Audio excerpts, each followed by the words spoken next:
Anyway, good evening. My name is Chusanwari.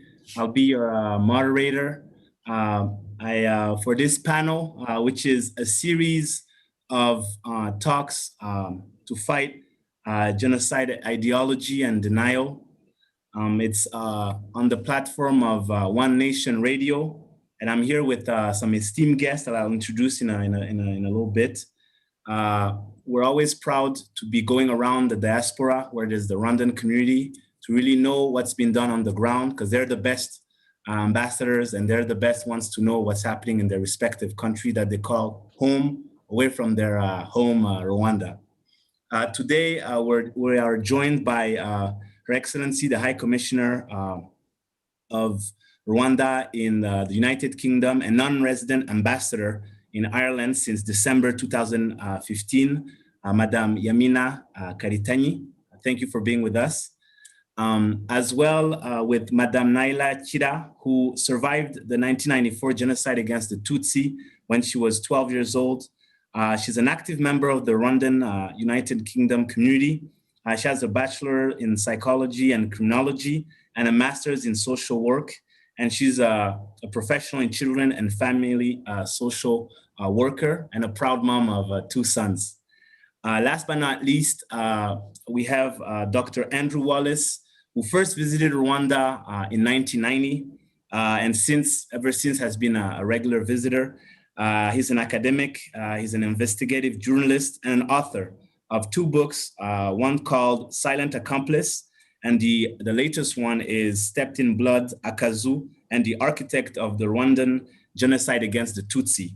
He holds a PhD from Cambridge, where he teaches as well courses on the genocide against the Tutsi that occurred in 1994, and also, as you can imagine, has expanded in different genocides, such as the Holocaust. Today, in a symbolic hour, we're gonna touch on a very important topic, which is the genocide against the Tutsi that happened in 1994.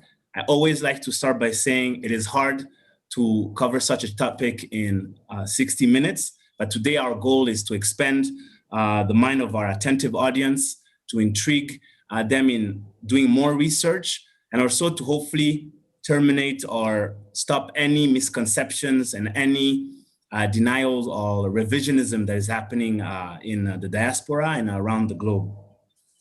With that, today it's going to be introductions, different questions for each panelist, and then concluding remarks.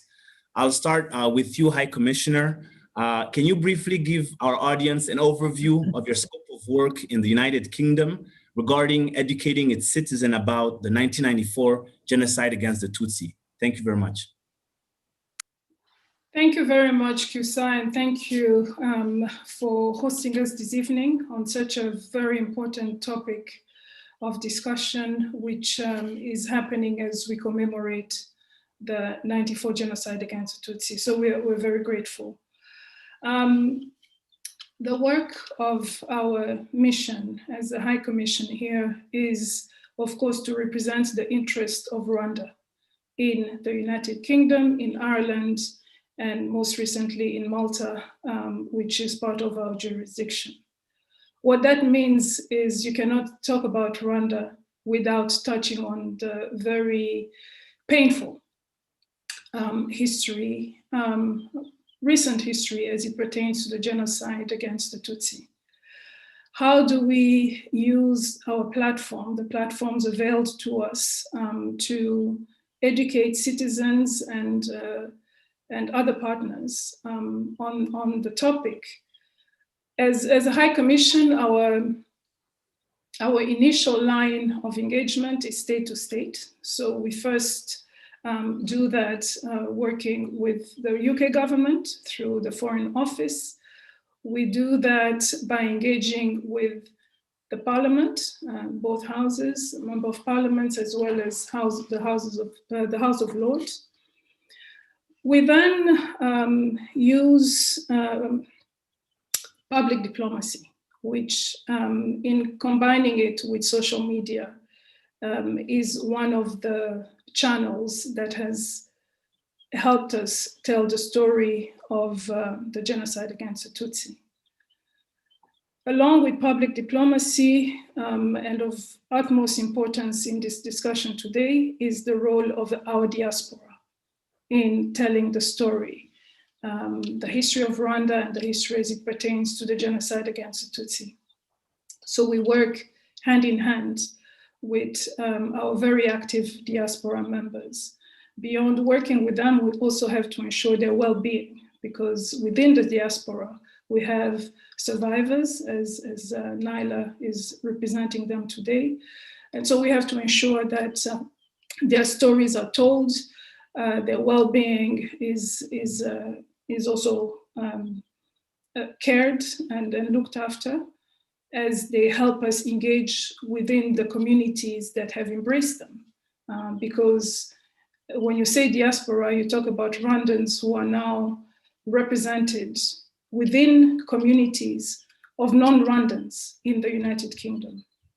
And there lies the power, because the new communities that they're helping forming should equally be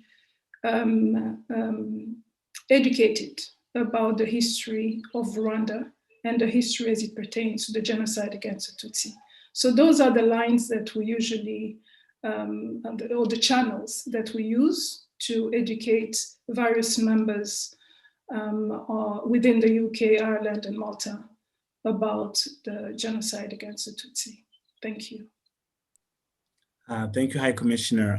Madam Naila, I'll have you go next, sharing some of the scope of work you do in raising awareness on the genocide against the Tutsi. Thank you. Thank you, Chusa, for having me. Thank you. Again, I echo Madam Abarsa. As she said, during the time like this, it's really a privilege to have a platform where we can raise more awareness and highlight issues or that we are facing as genocide, again, in regards to denial or anything against this genocide against the Tutsi. So myself, I'm an active member of community in UK, and I'm a trustee in one of the organization called Ishimi, which is one of the an organization that are working in raising awareness and going into school. So I've lived in this country for 17 years, and since I came, it's been one of my reasons really, or my task, to raise awareness if I can in the communities, because as my commissioner said, it's in the country where it's a new community, so we're in a new community which has limited information or limited understanding of genocide against the Tutsi. So one of our role as survivors is to bring that into light and to bring that into life to help the new communities to understand the reality, the lived experience, and what genocide against the Tutsi is about, and the truth about it, really. I was talking to my son earlier that it's, in UK, it's one of the countries that we're struggling for. They have wrong narrative, I think, of a genocide against the Tutsi. And as survivors, and our role, and many other survivors, is to go into those schools, and so that's part of the job that I've been able to do, or privileged to do, to go into schools and raise awareness of genocide against Tutsi, or commemoration as well. As the Commissioner said, we have a very active community in the UK, and part of our role as a community is to do commemoration every year.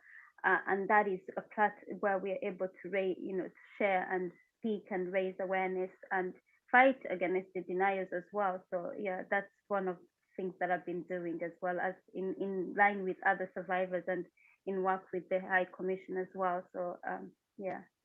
Okay. Thank you, Madam Naila. I'll have Dr. Andrew as well answer this question. Thank you. Yeah, thanks very much for inviting me. I feel very ignorant compared with everyone else here. This is your history, and people watching will think, well, what's this guy got to say? Probably quite rightly, but I'll throw my thoughts in anyway. I believe that the actual genocide against the Tutsi was on the national curriculum for some years after the events of 1994. But certainly in recent years, the only genocide which is officially notified to children is the Holocaust. And I don't think that is covered very well either. And of course, education is key, you know, because where people are not educated, where there is ignorance, then denial can very quickly come in and take over that narrative. And I think, whereas in France or Belgium, it's much more difficult, because I think in a way for denial to take off, I would say, because people know the history there much better. There's a bigger, stronger community. Whereas, and they're more likely to kick back against it here because there's a lot of ignorance. And at the end of the day, there's a lot of apathy. We don't have the connection with Africa that the Francophone countries have. We sort of left Africa behind in 1960, 62. And, you know, you just have to watch the news. We never get any news in Africa unless it's a civil war, unless it's a genocide, unless it's another disease like Ebola. That's it. There's nothing good happens in Africa. It's just wall to wall and, you know, disasters. And that's very difficult because you're trying to kick back against that as well, this apathy in this sense that nothing good happens. And people are just not interested. And I think this problem with Brexit has made things worse in a way. We've become even more insular in this country. We don't even want to know what's happening in France anymore. You know, we are this little island on its own. So what's happened 2,000 miles away in Africa, in a small country in Africa, when I talk to friends and family, they think I'm mad. They say, well, you know, why are you concerning yourself with what's happening? It's nothing to do with you. So that's a battle in itself, just to get heard, and then to get the message across, and the correct message, the actual history. You know, that's yet another step on top of that. So it's a complex picture here, I think, and I would say it's got worse. I think there is more ignorance and there is more apathy towards Africa, and certainly Rwanda and the genocide against the Tutsi in Rwanda now than probably there has been in the last 20 years. Thank you, Dr. Andrew. And it's, I think as Rwandans, we always take pride in having a category of people we call friends of Rwanda, allies of Rwanda, and you're certainly one of them. So we're always proud to have a person like you. So you do belong on this panel. Yeah. With that, I'll go back to High Commissioner and just start the questions. What are, in the recent commemoration on April 7th, we had obviously messages coming from all around the globe, even multilateral institutions, but the current country you reside in somewhat expressed a message of sympathy, but in some blurry terms in that weren't what other countries, I'll say, shared with us. And I was wondering, what are some of the bilateral agreements that the country you are a High Commissioner in, and our country, Rwanda, what are some of the concrete bilateral agreements we have? And why, if I may ask, why is there still in 2021 such a message on April 7th? Thank you. Well, the first thing I would like to say is that the UK is signatory to the 1948 Genocide Convention. So just starting there, that tells you that if you could not prevent a genocide, you have a duty to punish the perpetrators. That's the first thing I wanted to mention. And that goes then with the point of historical clarity. For one to punish any crime, those crimes have first to be acknowledged. And the crimes at hand here is very clearly stated as a genocide against the Tutsi. And so we are, of course, on the diplomatic front, having conversations with our counterparts here to ensure that that doesn't get lost in attempts to redefine the history as it pertains to that difficult time in Rwanda. It is not an answer I can give you. I'm asking as much as I can, but I will say that diplomatically we are engaging on this topic. It is of utmost importance to our bilateral, and we'll continue raising the question until there is clarity, because that clarity is also having to educate us on the issues of the alleged genocidaires that have been given safe haven in this very country. So it's difficult for us not to link these two. And I'm sure with my colleagues, there's going to be further discussion on this topic. But I think it starts with one, acknowledging the right history. So one knows which crimes we are even addressing. And of course, what we tell our counterparts here is that first, acknowledge the crime. Second, acknowledge that we have a problem with suspects in this country that 13 years, going to 14 years now down the line, perpetrators, 5 of them with clear cases that their own courts have accepted as having to respond to a crime of genocide, are still not extradited nor tried domestically. And those are clear challenges that we face and that we must address using all the channels that I mentioned earlier, and we will continue to do so. Thank you very much. And this is an excellent transition for Madam Naila.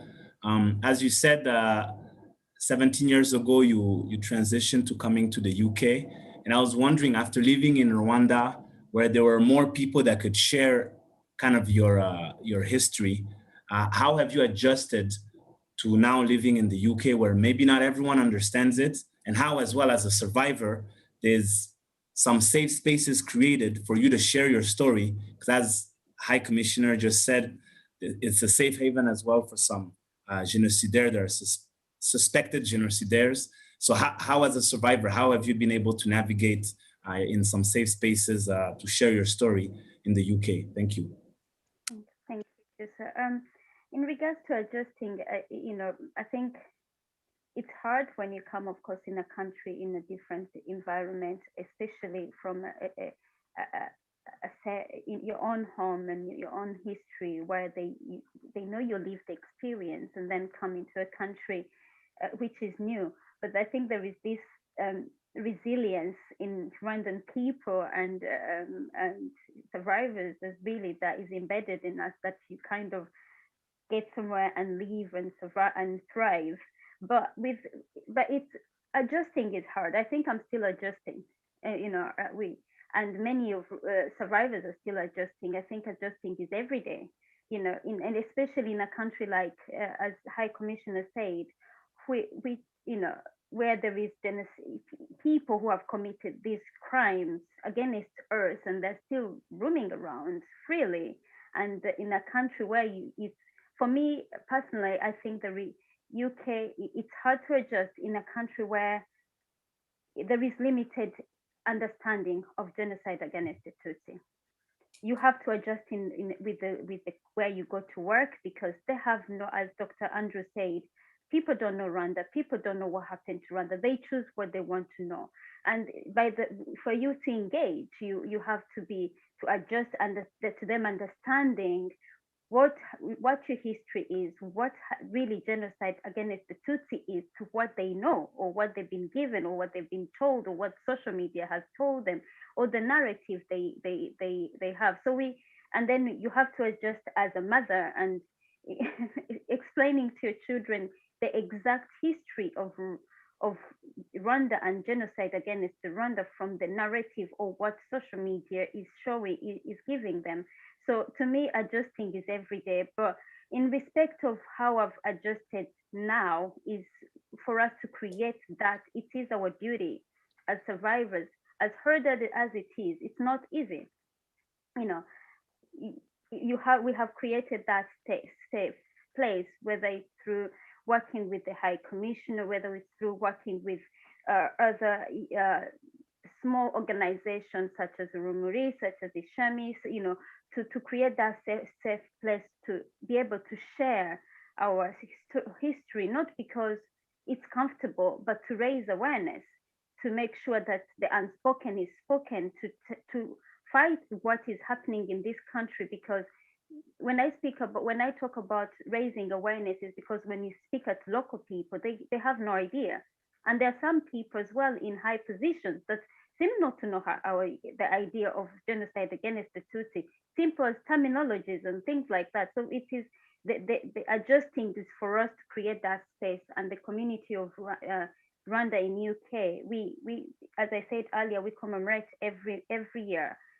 We've been really, it's been a privilege to be able to commemorate every year that space is given to survivors and to people, to young people, to locals, to friends of Rwanda, to be able to adjust within our history. But there is still a long way to go, because I think there is still a lot of gap. So yeah,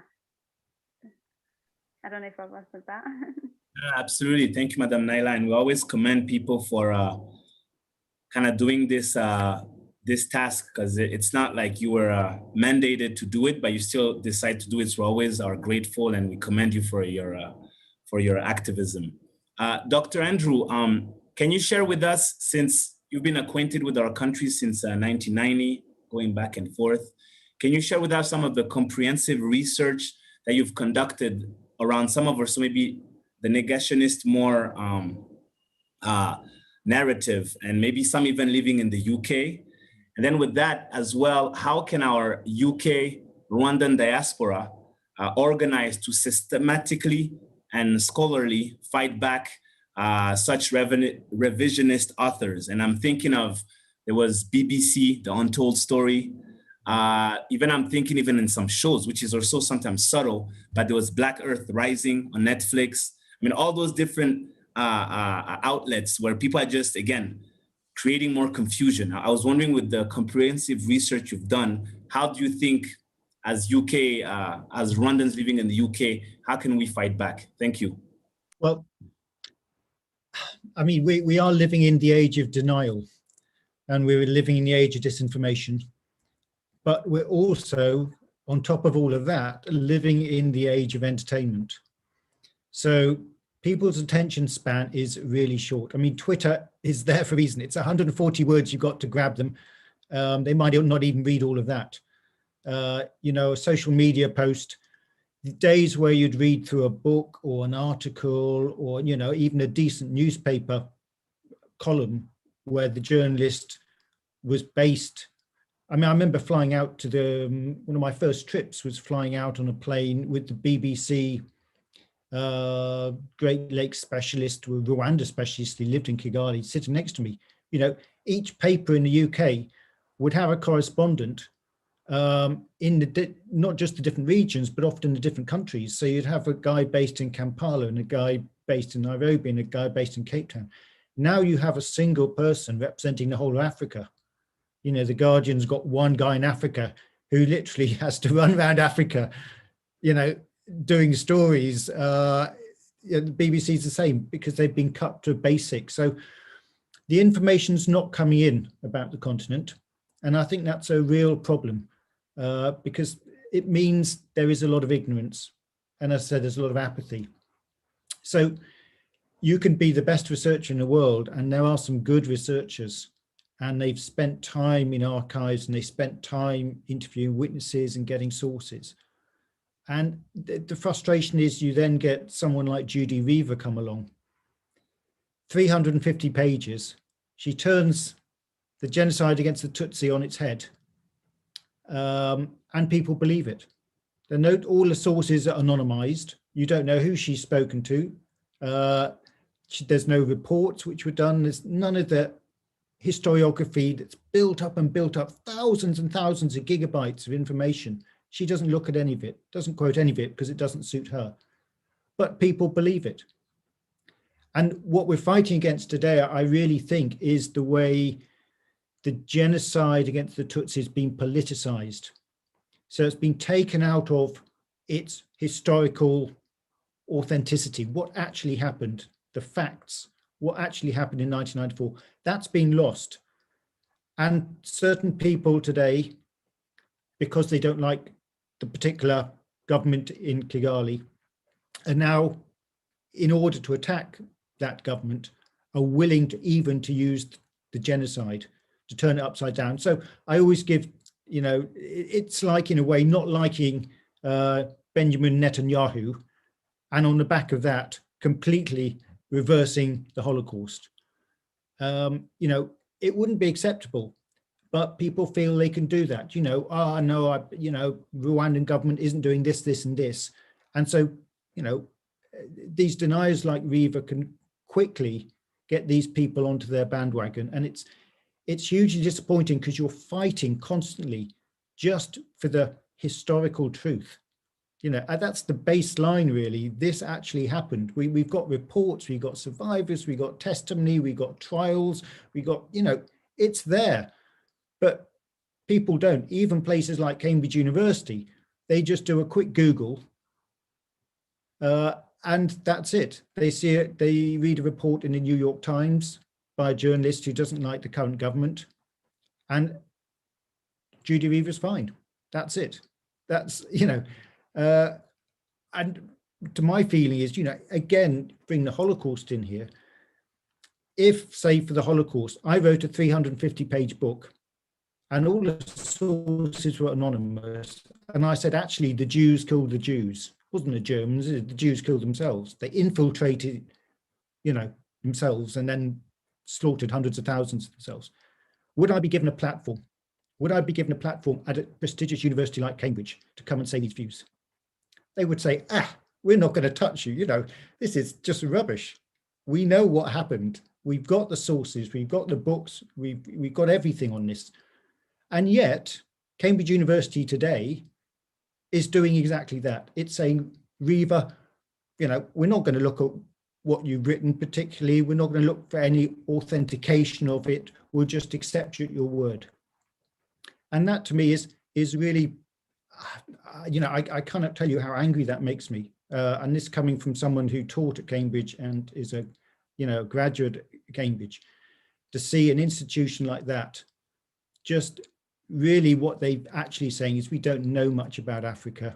We're not that interested in Africa. So what happened in the genocide in Africa is also not really important. Who did what to who, you know, and it is, I'm going to say the R word, the racist word, because I do believe there is racism behind it. For the same reason, I'd come back to the High Commissioner and say, I think there is a degree of racism, why the UK is not getting on and holding these men to account. You know, if that had been Englishmen who'd committed that crime, they would be on trial by now. The fact is the crimes were committed in another country a long way away, and there's no political will, and they'll probably say it's going to cost too much to actually put them on trial. So we wash our hands of it. And, you know, it's very, very disappointing, even more so for survivors, I think. I mean, you know, to re-traumatize them, to re-victimize the victims, you know, that is just incredibly sad and frustrating. Sorry, I've gone on a bit. There we go. Thank you very much. And it's always, thank you for using the R word, as you call it, because it's frankly, even that colonial kind of lens, because I remember when you look at archives and you would see the French president then, François Mitterrand, would be saying that, you know, these countries, if tribes kill each other, you know, really minimizing in a way of, you know, Africans, they love blood, they kill each other. So when now you're bringing official terms like the High Commissioner has said, where 1948, many countries had signed and ratified, yet they're saying, nah, Rwanda cannot be put at the same level, at the same kind of minutious inspection as, you know, maybe Cambodia, maybe Armenia, maybe, you know, the Jews in Europe, or even Bosnia. They're like, no, that's an African country. It's too sophisticated to put even the word genocide, because, you know, so I'm glad you use it, because that's very true. And even when you went beyond it, saying that such authors are giving platforms quite easily and without even being questioned. And I'm always fascinated when you look at a lady like Madame Judy River that hasn't even been to Rwanda, and yet here she can, you know, pass as an expert. I remember even when Le Juge Bruguière had like put official mandate against high officials of Rwanda, yet hadn't even put a single foot in the country where, so again, it's that colonial narrative, that colonial kind of approach. And yeah, and it's 2021, so I'm always dumbfounded, but thanks to people like you, we're gonna keep fighting. And it's I think it's something that we have to continue doing. And as I'm saying all this, I was coming back to you, High Commissioner. As you know, other diasporas have been through the tragic history we have, and there's some with whom we share affinities. And I'm thinking of the Armenian diaspora, the Jewish diaspora. I was wondering, what can the Rwandan diaspora learn from other genocide survivors of those communities I just mentioned? And do Rwandans in the UK actually work in partnership with these communities? So, you know, the Armenian, the Jewish, maybe even Cambodian, Bosnian. Thank you. Thank you. We definitely are learning from them. But I think and we have a benefit that they don't have. If you compare the Holocaust, for example, their survivors are getting older and older. Their numbers are very minimal now. Ours are still many. They're coming out now to tell their stories. And we have many more survivors telling their stories today than were doing so in years past. And I'll say that on that particular point, as we engage with other communities in learning from how they organize themselves to become forces for good in exposing the deniers in their particular instances, is the power of storytelling. So when our survivors are sharing their stories, it becomes very difficult for someone who's in the audience to push back, because that's a testimony. And I think as we organize further in using all the platforms available for our survivors to tell their stories without any fear, I think that's really what will take us to a point where we can shame some of these countries that are comfortable in minimizing the genocide against the Tutsi. But to add on the point that Andrew raised, the racism point, on the other side, let's not forget that we still have perpetrators that are evading justice using this exact narrative and this exact confusion and minimization. And so that's playing in their favor. And I think that's adding insult to injury. So it's more than just, let's ignore them, they're Blacks, they're poor. It is, let's support the perpetrators. And that's a double evil, if one can call it such. And we must not relent, because for me, the driving force in denial is that there are thousands and thousands evading justice that are using these opportunities, and that the likes of Judy River are feeding. So that needs to be said as well. But yes, we are working with the communities that have gone through their own genocide, learning as we go, adjusting and aligning with them in the messaging, And you'll see that in our commemoration, we have, for example, last week we had a session, a conversation with the Holocaust Memorial Trust. And it's through taking our discussions to them, to their communities, that we educate them as we invite them to join us in fighting this evil, this very painful post-genocide stage that we find ourselves in. They understand that. They've gone through it before we did. But our fight serves their fight. So we are asking for partnership, and we've had few successes, and we're looking for more as we move forward.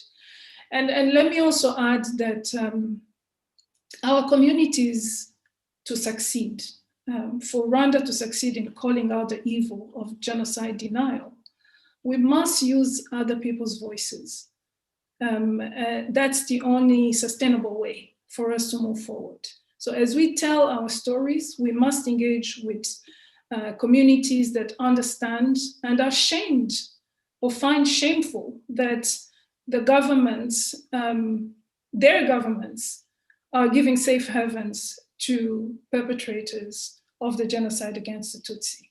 When we reach that milestone, we will have multiplied the voices that are walking with us in exposing this evil. And this is a long-term goal. We know that there's no end to this fight. And we must, and I know we'll maybe touch on, what do we do next and how do we keep these efforts and movement going? It is by educating ourselves. There's so much out in terms of media on Rwanda today. And I think the challenge for us is to make sure that we ensure that the focus of the media is serving the citizens of Rwanda and those in the diaspora, and not the detractors. And it's an ongoing battle. I am sure that we will not, even if let's assume that these 5 perpetrators are finally brought to justice, that will not be the end of it. Because the fight continues beyond the ones that we know are to face justice. We don't know how many more are here. There probably are some more that needs to be brought to justice. But I think this war against denial will be one extradition, one conviction, one prosecution at a time. When there's one, we call it a success as we move forward to the next one, using that as fuel for us to continue in our quest.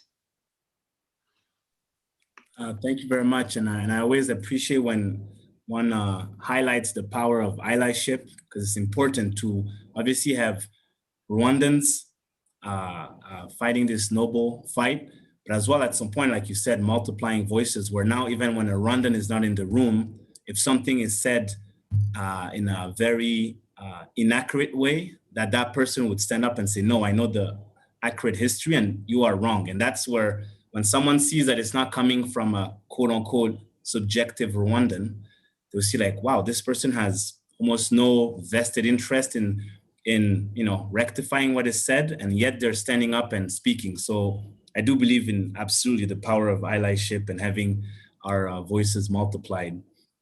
As we're talking about how to keep fighting those that are diffusing revisionist narratives, I was wondering, coming back to you, Madam Naila, how does Ishami or Urumuri or even Ibuka, because I know there's Ibuka chapters across Europe, how does it equip survivors to cope with the revisionism and negationist groups? And as well, how important is it for survivors to speak up? Because I know it's not always easy. The High Commissioner said earlier that some are now starting to open and speak up because it takes time. It's such a tragic trauma to reignite by sharing. But as well, can survivors sharing their story, can it impact as well, you think, sometimes their mental health? So again, it's a several layered question, but I'm just curious to know, how are survivors coping with everything, and how do you think can sharing their story impact their mental health or not? Thank you. Thank you, Chusa. With regards to how we work, first of all, in UK, unfortunately, we don't have Ibuka in UK, but we've got, as I said earlier, other small associations like Urumuri, like Ishami, that are built from few numbers of survivors that are pioneers, or they're determined to raise awareness, to educate, to encourage the survivors to share their testimonies, because there is power. It is not easy as it's not easy as High Commissioner said. People are starting to come up and speak, which is really good, but it's not an easy task or an easy way for a survivor to stand up and speak, especially in a country like this, especially where you're going to speak to people who already have other information and other narratives. It makes you nervous, it makes you anxious. Are they going to believe me? And then you start questioning yourself as a survivor, your own story, your own lived experience to be speaking. So it is quite hard for survivors to speak up, but it's important. And if there were survivors listening, and there are many listening today, it is really, really important for us to speak, because this is our story. This is ours that are supposed to raise this awareness. Somebody like, this Madam, the Cambridge lady, Judith, really, if we had a good structure, a good survivor structure, that we stand up together, we are the ones to fight this. A lady like this who comes in and writes something, it's sad and it's really heartbreaking. As High Commissioner said, it's re-victimizing. So in Ishami or in Urumuri, they try, or even working within the community, working with High Commissioner, trying to encourage survivors to speak as heard as, and I want to emphasize, it's heard. It's hard for survivors to speak, and it's hard to encourage them to stand in the platforms where you have no idea if you're talking to people who are even going to believe you. But we have a duty. It is our duty to raise this, to speak of the unspoken, to be the voice of our loved ones, and to be able to raise this. So we, as High Commissioner said, one step. If something comes out of that, we celebrate, and then we go to other tasks. It is every day. It is everyday fight of denials. It is every day. It's within, for me, let me speak to in the UK, I think it's every moment, every second we have, because we are so far in the UK. If you were, UK is one of the Western countries that hasn't done anything to fight against the perpetrators of genocide, against the truth. They're giving heaven, safe haven, as High Commissioner said. So it is every day that we have to fight. Of course, does it impact on our mental health? People live already with trauma. People live with everything that has happened. It is our everyday life. This is the experience that we have. Of course, it will impact on us, but I think with support, and there is still work to do.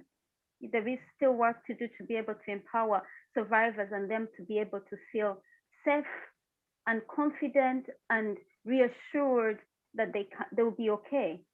With mental health, I think mental health for survivors happens every morning when your child asks you, "Oh, why don't I have a grandma?" the anxiety and the anxiety of explaining that itself. So the mental health is a big word, but the anxiety and the trauma lives with us every day. So I don't know if it's explaining that is the mental health that the survivors will suffer, but I think it's the trauma that we live with trauma every day. and how we manage it is different for everybody. But I just want to say, as hard as it is, I just want to be able to encourage survivors, or even use this platform to say genocide against the Tutsi is real. And whether people have different narrative or whether people hear different narrative, it is still our story, and it is us to own it and speak out and be able to raise those awareness for our children, for the generation to come as well. So yeah, so that's the work that Ishami and Urumuri is trying to do. But as a small organization, I think it would have been, if we had an organization like Ibuka, it could amplify our voices, and we could be able to have a structured way of fighting and giving that more nest, more shape, more safe space for genocide to survivors to be able to come and speak even more, maybe, I think. But yeah, we have the limited organization, but I think it's working as much as it can. And we're getting there. Hopefully we'll keep working alongside the communities, alongside the High Commission, and just try and fight. As I said, it's an everyday fight. It's not when the deniers come that we fight the deniers at that moment. It's every day, because yeah, I think that's what I can say really on that. Thank you. I would really appreciate, Madam Naila, you sharing this. And it's proven that even it's therapeutical to write, it's therapeutical to speak. And I know that in Rwanda, there's been even different platforms such as theater, such as just creating platform for people to just express those suppressed, deep hidden trauma. And so we really commend you again for opting for the speaking part. And it's, if you don't speak, who will? So really, we're always we're always appreciative of this. So thank you, Madam Naila. Back to you, Dr. Andrew. What is the role of academia in shaping the research lens on a sensitive topic like the 1994 genocide against the Tutsi in Rwanda? And what do you think? So obviously you think in academia, but now bringing it back as well to the UK. How do you think academia could help, again, shaping those impressionable minds, such as, starting maybe in elementary and then moving to secondary? Like, how do you think, what's the role of academia? Thank you. Well, it's funny in a way. In the last 20 odd years, there has been a big rise, not just in the UK, but worldwide, of so-called genocide studies, Holocaust studies. Royal Holloway in London is students do want to learn about this. They don't want to study it. I mean, when I was at Cambridge, our course was the most popular. People wanted to do it. They wanted to learn. I always used to ask them, why do you want to learn about the genocide against the Tutsi, in Africa? But for whatever reason they did, it was hugely popular.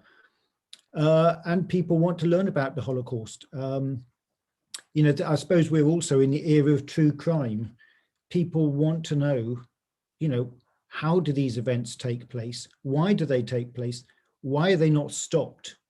And of course, what happens afterwards. I mean, to me, I think it's the vital part. My book I've just finished, the last 3 chapters, people write about the Holocaust, and indeed they write about the genocide against the Tutsi. And, everything starts and finishes in 1994, but we know the genocide started decades earlier. We know the perpetrators, most of them are still around today. Thousands, still on the run. So the story hasn't ended. This is a real life story. It's still going on, and the denial narrative is sort of embedded itself into that.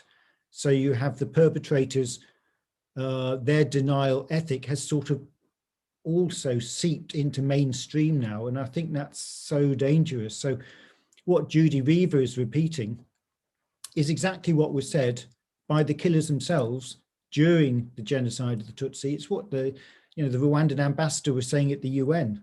This is a civil war, don't worry about it, everyone's killing everyone. This is what Judy Reaver's saying. So there's a long history, and you need to know the history. And I think universities are, finding that is a popular subject. People do want to know about it. I think the problem is with a much wider, if I may say, non-academic, it's getting children at school, primary school, secondary school here, who know nothing really about African history of any sort. And it's not taught. And so there's no empathy. And so when the survivor comes along and says, I'm a survivor of a genocide, there's no empathy with them. They can't, for a remote moment, think what it must be like to lose their whole family, because it doesn't happen to them. It's never happened to their friends. It's never happened to anyone they know. And empathy, I think, is the thing that the British are not great at. We're quite a sort of reserved, conservative sort of people. And we have struggle even admitting when we are having trouble, let alone empathizing when we see someone else. So it's easy to say to a survivor, well, take an aspirin and get over it. It's a sort of reaction we have to almost anything that happens to us. Have a cup of tea and it'll somehow go away.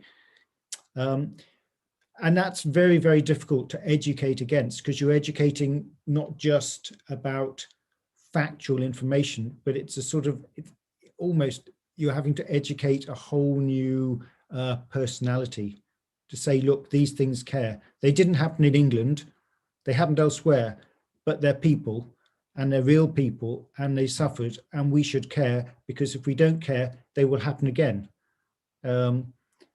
And that's the troubling part, I think. We've had Darfur and we've had the Rohingyas and we're having Burma, and these events happen again and we don't learn. We all sign up to a convention, but to prevent and punish, but we don't prevent and we don't punish. So you have to wonder, why have a convention? So you have a genocide convention that says let's do nothing, but sort of wring our hands and promise some help sometime in the future, because really that's what it is. And that's, to me, disappointing. So yeah, to come back to your point, education is hugely important. Education at academic level is hugely important, but as Cambridge has shown, even at that level, this is meant to be one of the top 2 or 3 rated universities in the world. They're happy to host a genocide denier on Wednesday night to give her a platform. Why? Because they don't care. That's what it boils down. That's the really bottom line here. They don't care to actually enough to go and do some research and to find out who this woman is, and then to say, we're not going to platform you because your views are abhorrent, and we have a duty of care to survivors. In fact, there's a survivor at Cambridge University who has gone and said this is outrageous, and she's been dismissed along with her views. So how she feels tonight, I cannot even believe to think. But we've got to do better. We really have got to do better in this country. Thank you. Thank you, Dr. Andrew. And as we were entering our concluding part of this panel, it's hard to not realize the demographic of Rwanda, the demographic of the African continent. And currently, as we all know, the majority are the youth. And there's a significant even number coming back to Rwanda of youth born after 1994. So to them, it's becoming more so something they heard of or something they read, or obviously something every year they commemorate. So I'm turning it back to you, High Commissioner. What is the role of the youth and the generation obviously born after 1994 to pick up this baton of this noble fight against revisionism and denial? Thank you. Well, thank you. I think it is a duty of our generation to ensure that the next generation is well equipped with facts. There are plenty, enough books to start with, to get educated about the pre-94, 94, and then the denial that we are faced with. So what I say to young people is to read, and read books, not just articles, not the quick ones. I'm rereading this one, Andrew, you'll know it. I'm rereading it, and I tell my girls who know that I've read it, they say, why are you reading it again? I said, because you never get enough. You must continuously educate yourself. and understand that, you know, the genocide is now part of our DNA. There's nothing we can do about it. We must own it, and so as to prevent future ills, we must get comfortable fighting denial. I think that the comfort part is key as we prepare our young people. All Rwandans in the diaspora in Rwanda have to understand that they have a role to play. You may be a scientist, you may be a teacher, you may be a pilot, but you must understand your history so that you continue educating your network on the dangers of denial. That's one. And I know we're running out of time, but I just wanted to say that within the United Kingdom, because of the issues of you know, the denial part, the lack of prosecution, and just the challenges we continue facing in this country, there is a group within Parliament, a new all-party parliamentary group that has been just set up in the last few weeks with the sole purpose of tasking their government to finally prosecute and finalize this issue as it pertains to the 5 suspects. So we have hope that with senior members of both houses, they will be tackling this issue within their own government. And so we hope to be able to see some progress as we move forward, you know, along with the wonderful work that our survivors and Andrew and others continue to do in raising this challenge. And lastly, I wanted to just say that, you know, we are often dismissed, as Andrew kept mentioning. You know, the genocide is far off, it's far away. But when we remind citizens of this country, other communities, that there are perpetrators living among them, I think you start having people listen a bit more carefully. And I'm reminded because just last week, Beatrice Munyenyezi was finally extradited back to Rwanda. And when you read the story of that lady, and to know that she was comfortably living within communities, I think that story, that reminding of communities that you must not get so comfortable or feel that this is not something related to you, because this family right here will be engaging with your family in one way or another. So I think that personalization of, these are not just suspects living on an island, they're living among your communities, is something that we also need to explore as we move forward. Thank you. Thank you, High Commissioner. I'll turn it to you, Madam Naila. Can you as well share what do you think is the role of the youth born after 94 and just in picking up this fight you were mentioning? Thank you. Thank you, Chisa. I think, as I mentioned earlier, the purpose of us speaking and the purpose of trying to ensure that the history is kept alive and is mostly the youth in Rwanda, given that platform so they're aware. But our youth here, or our children that are being born here, they don't know much, and it's our role as survivors, as Rwandan community, as parents, to ensure that we don't, as much as it's a very horrifying story, very scary story, very uncomfortable to speak, we need to involve them, because the youth our youth are strong and they're rapid, and they, you know, I mean, as I said earlier, our country is a country that is different, and it's giving youth a chance to grow more than what when we were younger we were given. So this is us to encourage the youth to tap into this and know their history, know it, and encourage them to speak. I mean, the deniers, the youth are the ones doing the job more than even the older ones, you know. they're very active, and I'm wondering, how did they teach them? Because I need to know how they told them, so I can't teach ours, because they're very, very active. So, but our children, we tend to, because we are scared of talking about genocide against the Tutsi and the details of it and how uncomfortable it can be. But it's time for us to have the uncomfortable conversation, like, you know, the way we have uncomfortable conversation of black, you're black, you're going to go out. We have those conversations, don't we? Are we gonna have to have this conversation with our children so they know the truth? Because we owe that to them for their identity as well. Otherwise they will be lost and they will not have no belonging, especially in this country where the narrative is very wrong around genocide against Tutsi. So the role of, coming back to you, the role of the youth is paramount, very, very paramount, because in Kinyarwanda, everyone got Ginatuvamo, we are coming out and the youth need to be stepping in. So I really hope that we can do that as a community and as parents. It's our duty. That is what I think. It's a duty. It's not even an option for me. It's a duty, really. Thank you.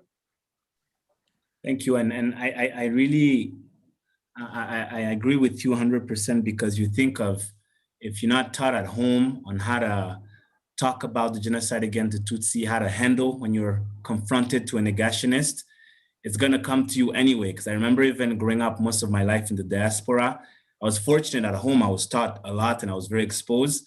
But I remember being in middle school around when Hotel Rwanda was coming out, and suddenly a lot of my peers bombarding me with questions. And had I not been prepared and equipped with adequate material, I know that it would have been a very uncomfortable feeling. And sometimes you're not even signing up to be the quote unquote experts on what happened in Rwanda in 1994, but your peers in the classroom, in a public space, you're caught off guard and someone says, "Hey, you're from Rwanda. Tell us about, were you there? Did you survive?" Like, so it's paramount, and I appreciate what you said. So you, Dr. Andrew, obviously as an academician, you're often in front of those impressionable minds. So you know what the importance of equipping the youth with adequate and accurate material. So I was wondering, what's your take on this? Well, I'm sort of more of a journalist these days than I am, writing books. And thank you so much, Amina, for the High Commissioner, for that wonderful, wonderful plug. That takes up far too much time. Yeah, I mean, education is, by all accounts, the way forward. But I mean, last time I was in Kigali, I remember I was with a friend and he had two young boys, 10, 11, 12. And we were talking about some history and stuff, and he said to his children, "Well, let's see how much you know." So he said to this 10-year-old, his younger boy, he said, "Right, who was the first president of Rwanda?" And the little boy looked completely nonplussed. And he said, so to his older son, who's also looked nonplussed. So he said, "Well, who was the second? Who's the guy in the Second Republic? Who was the president there?" And again, the younger one didn't know, but the slightly older one, the 12, 13-year-old, thought, is it Habyarimana? Yeah, you got it right. So, I mean, that to me did show something there, that history, as you said, it's hugely complex, because it's not just, in the UK, we learn about kings and queens, and we've seen with Prince Philip dying, there's all this, and it's all pretty uncontroversial stuff, really, because most of them lived a long time ago and they did this and this. But when your, first two presidents are both involved in genocide, and, that means there are perpetrators and survivors and all sorts of, there's sort of apartheid system that was the discrimination against the Tutsi. That's hugely difficult to explain. I mean, it's like trying to explain to someone today what life was like before mobile phones came. People have got no concept. So I think this education has, to really start at core issues, but to sort of try and depoliticize them, just to try and take if at all possible, to humanize them on all sides, because it's when they get politicized this is when the deniers and the perpetrators will jump in and make something out of them that isn't there. We need to just teach it as facts, and history is about humanity, and some of it's an uncomfortable state of humanity, but that's where it should be, really. And I've just come back on one last thing, one last comment for viewers. If you see this before Wednesday night, please do me and the Rwandan community worldwide and all your many supporters a huge positive. And go to the site of Cambridge University, its social media, find out the social media of the Vice Chancellor, and send them a message to say Judy Reaver appearing on Wednesday night is not acceptable on any wavelength. Platforming a genocide denier is not acceptable. Please do that by Wednesday night, and that will be you striking a real blow against it from wherever you are in the world. Thank you. Thank you, Dr. Andrew. And you kind of stole my thunder. I was gonna make a last round to all of you esteemed panelists and just say, basically, what's the final message do you want our attentive audience to take away to conclude this this panel on the importance of fighting genocide denial and genocide revisionism? So I'll start with you, High Commissioner. Thank you. Well, I think it's just, as we've learned, is just to get comfortable with this fight.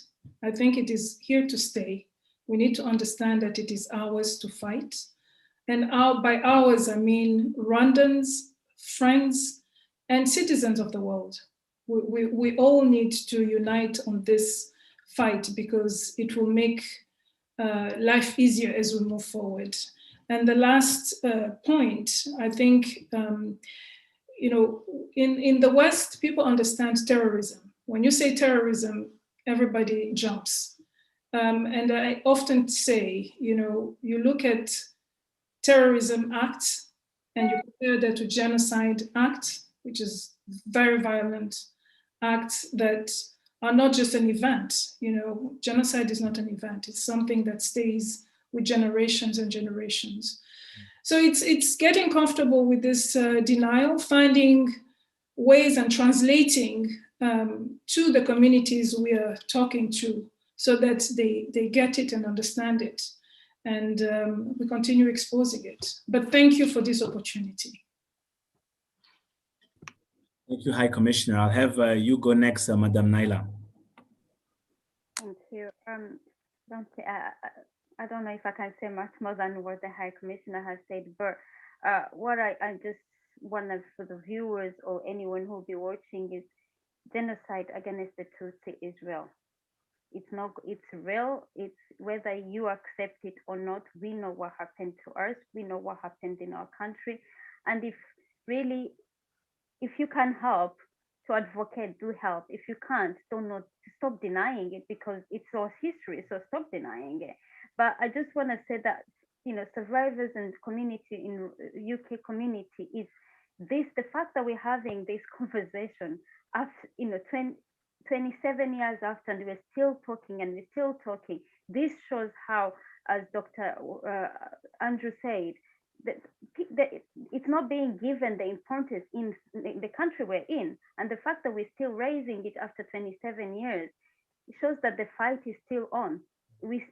It's still on, and we've got to stand up and fight. We know it's uncomfortable, and I know I stand with other survivors. I know it's very comfortable to be speaking, but if we don't speak, our history is going to perish. Our children are not going to be known, and the perpetrators are going to continue to live in the safe haven, and it's wrong. Justice, if we need justice for our own people that died brutally and killed with no mercy, we've got to speak up and be uncomfortable, but be uncomfortable in this task and this fight. Thank you.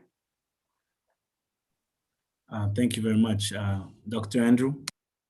Yeah, very quickly, one of the positives about the last couple of weeks for myself has been trying to put together some pressure for Cambridge University to reconsider.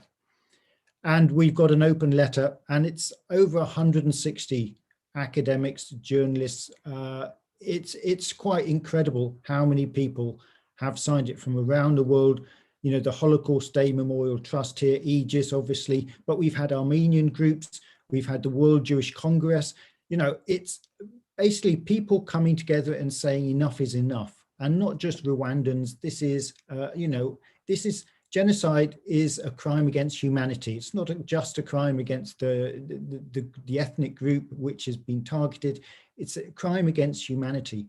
And it's time humanity started, you know, taking care of itself and saying, you know, this crime is not acceptable. It doesn't matter where it took place in the world, against who it took place. It's not acceptable because we're all individuals, we're all human beings, and we get one life here.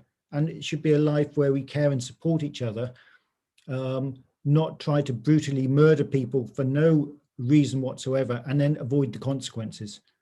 And, you know, moving forward. So to me, that letter, the open letter, whether or not Riva speaks, and she is platformed by Cambridge University, whatever the result of that, you know, there's concrete proof there that humanity is saying this is not acceptable. So to me, that's a real positive. So again, it's been an hour and some symbolic minutes. As I had started the panel saying, it's hard to give justice to such a topic, but we always try to have some insightful conversations, and as well an invitation, as we said earlier, with the book of Dr. Andrew, with the numerous book High Commissioner we're referring to keep doing that research, that ongoing research, and also to sometimes go back to what we've already read, because as we know, we always are learning. I'll again, esteemed panelists, really want to thank you for sharing your precious time with us.